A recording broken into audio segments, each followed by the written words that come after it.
51 लोगों की टीम बनी है, हम कितना लड़ पाएंगे, हम कितना कर पाएंगे, हम कितनी उनकी मदद कर पाएंगे, हम अपनी पूरी कोशिश करेंगे और जो राशिद जी की ताकत मिली है उससे हम जी जान लगा देंगे। जो दाल मंडी जहां वो 600 मीटर का एरिया है, जहां पर उनको वोट नहीं मिले हैं, उसी जगह पे लोगों के मकान गिरा रहे हैं, दुकान गिरा रहे हैं। जो मकान मालिक से वो जो लेटर ले रहे हैं समझौते का, उस लेटर को भी लेने के लिए उनको धमकियां देनी पड़ रही हैं और उनको इस बात के लिए वो प्रताड़ित कर रहे हैं कि आपकी जो जमीन है हम उसको इनवैलिड साबित कर देंगे। खुद से जनता कहीं भी इनको वोट देना नहीं चाहती है, तो ये डरा के धमका के प्रशासन का, पुलिस का सारा इंतजाम ये कर लेते हैं कि किस तरह से विपक्ष को डरा करके, लोगों को डरा करके वोट लिया जाए और सरकार बनाई जाए। जो गरीब हैं उनके लिए वो वही एक ऐसी जगह है जहां पे वो अपने जन्मदिन से लेके शादी तक का सामान खरीद सकते हैं। आज आप उसको उजाड़ देंगे, फिर वही इनके पूंजीपति, उद्योगपति जो मॉल खोल के, अडानी अंबानी का मॉल खुला हुआ है, उससे सामान खरीदने पे विवश होंगे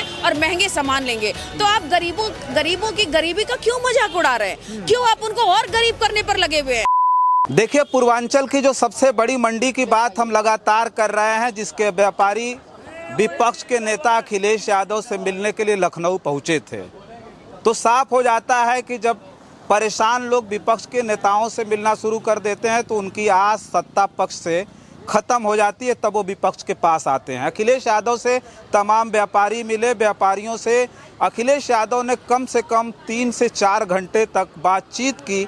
बातचीत करने के बाद अब लोग बाहर निकले। हमारे साथ समाजवादी पार्टी महिला सभा की प्रदेश अध्यक्ष रिबू श्रीवास्तव जी हैं, जो लगातार महिलाओं के साथ साथ अब बड़े बड़े मामलों पर बिल्कुल मुखर हैं और पूरे उत्तर प्रदेश में घूम रहे। बनारस का ये जो मामला आया है, बनारस का कारोबार अब पूरी तरह से तबाही की तरफ है।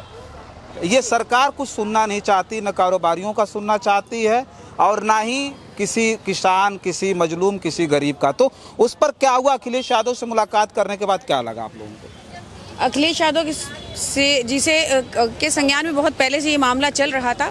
आज चूंकि वहाँ के व्यापारी खुद चल करके इनसे मिलने आए थे, तो उन्होंने आज पूरे बनारस के जो चुने हुए लोगों की मीटिंग की और सबको ये जिम्मेदारी सौंपी कि इनकी लड़ाई हम लोग बनारस स्तर पे लड़ें, और खुद को भी कहा कि वो हमेशा इनके साथ रहेंगे।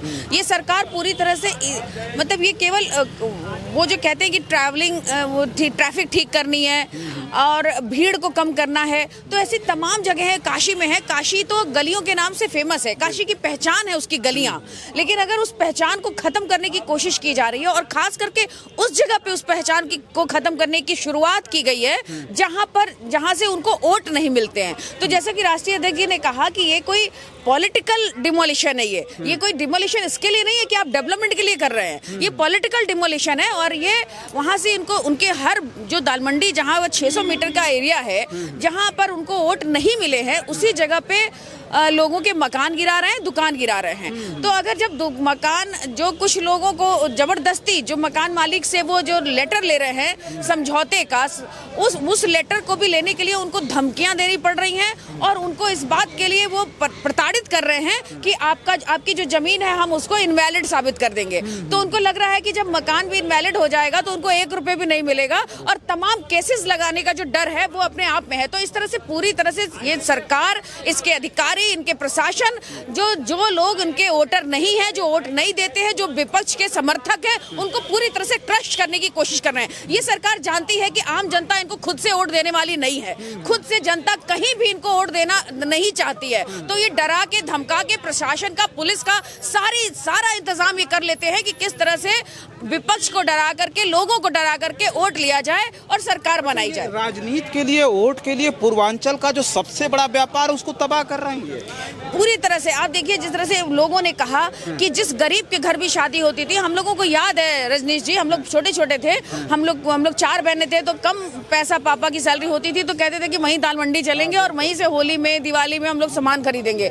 जो गरीब हैं उनके लिए वो वही एक ऐसी जगह है जहाँ पे वो अपने जन्मदिन से लेके शादी तक का सामान खरीद सकते हैं। आज आप उसको उजाड़ देंगे, फिर वही इनके पूंजीपति, उद्योगपति जो मॉल खोल के, अडानी अंबानी का मॉल खुला हुआ है, उससे सामान खरीदने पे विवश होंगे और महंगे सामान लेंगे। तो आप गरीबों की गरीबी का क्यों मजाक उड़ा रहे हैं? क्यों आप उनको और गरीब करने पर लगे हुए हैं? ये सब तरह के सवाल हैं जो जनता के मन में, दिमाग में, दिल में बसा हुआ है। जनता इनको कहीं से जिताने नहीं जा रही है, लेकिन ये इसी तरह की हरकतें कर करके ये जनता के अंदर डर पैदा करते हैं और अपनी जीत सुनिश्चित करते हैं। अच्छा, एक बात बताइए, आपको अगर हम आपकी बात करें, उत्तर प्रदेश में बड़ी बड़ी घटनाओं पर आप मुखर होकर के बोली हैं, वहाँ पहुँची हैं, मौके पर पहुँच करके आपने देखा है नज़दीक से जो दाल मंडी की जो स्थिति है, जिससे वो हक और अधिकार की लड़ाई तो दूर है, लोग अब रोजी रोटी के लिए लड़ रहे हैं।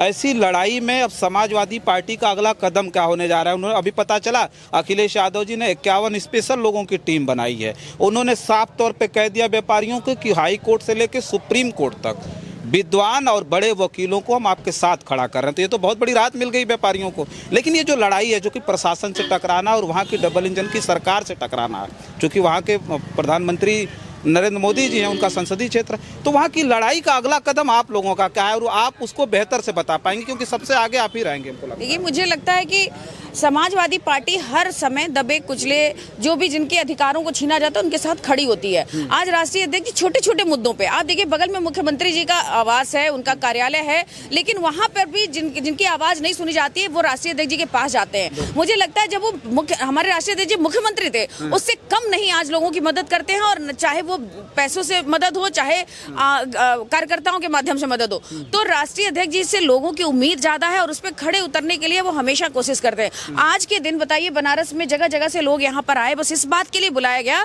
कि उनकी मदद किस तरह से ज्यादा हो सके।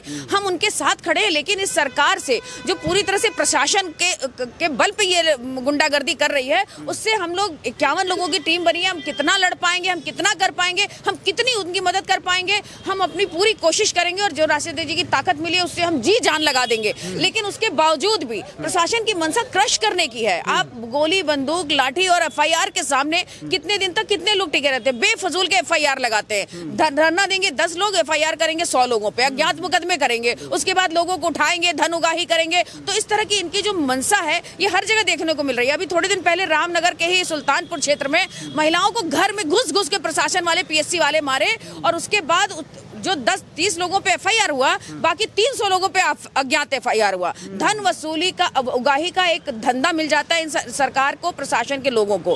तो इस सरकार से, प्रशासन से हम जितना लड़ सकते हैं लड़ेंगे। वो मोदी जी का संसदीय क्षेत्र है, वहीं से मोदी जी जीते और इस देश को एकदम कंगाल बना के रख दिया है। बनारस की जनता तो बहुत त्राही है, बहुत परेशान है, और बनारस के लोग ही अभी पिछले जो संसदीय इलेक्शन हुए थे, मोदी जी को भी समझ में आ गया होगा कि उनकी नीतियां क्या हैं और लोग उनको कितना पसंद करते हैं। उसके बावजूद भी जो ये कर रहे हैं, ऐसे गलियां बहुत सारी हैं जिसको चौड़ीकरण कर सकते हैं, जिससे इतने लोगों के रोजगार नहीं खत्म होंगे, इतने गरीबों के घर नहीं उजड़ेंगे, कितने लोगों की शादियां पड़ी हुई हैं और उनके घर पे बुलडोजर चल रहा है। कैसे समझेंगे ये बिना परिवार वाले लोग, कैसे समझेंगे परिवार की बात? तो इसलिए हम सब लोग उनके साथ हैं और जितना हो सकता है कुल मिलाकर के हम सब आम जनता से अपील करते हैं कि 27 में सरकार बनाइए, तभी हम जाके आपकी पूरी तरह से मदद भी कर सकते हैं। अच्छा, ये व्यापारी संतुष्ट दिखे आज मिल करके? खूब संतुष्ट दिखे। उनको लग ही नहीं रहा था कि कोई इतना बड़ा नेता, देश के 3रे नंबर की पार्टी है, उसके इतने बड़े नेता इतनी आसानी से, इतने भावुक तरीके से और इतने अपनेपन से मिलते हैं। उनके आंखों में जैसे आंसू था। उनको लग ही नहीं रहा था कि हम इतने बड़े नेता से मिलने जा रहे हैं, और कितने मार्मिक ढंग से उनकी बातें उन्होंने सुनी, समझी और आप लोगों को भी उन्होंने बयान दिया। तो वो बहुत संतुष्ट थे, बहुत खुश थे और बहुत उम्मीद उनकी आंखों में दिखाई दे रही थी। चलिए, महिला सभा की प्रदेश अध्यक्ष समाजवादी पार्टी की हमारे साथ रिबू श्रीवास्तव जी थी, जिनसे हम चर्चा कर रहे थे दाल मंडी को बचाने का जो अब सवाल है, उसको लेकर के अखिलेश यादव ने पूरी तरह से अब आगे आकर के भरोसा जताया है व्यापारियों से कि अब आपकी दुकानें नहीं टूटेगी, हम आपके साथ खड़े हैं और आखिरी वक्त तक हम आपके साथ खड़े रहेंगे। क्योंकि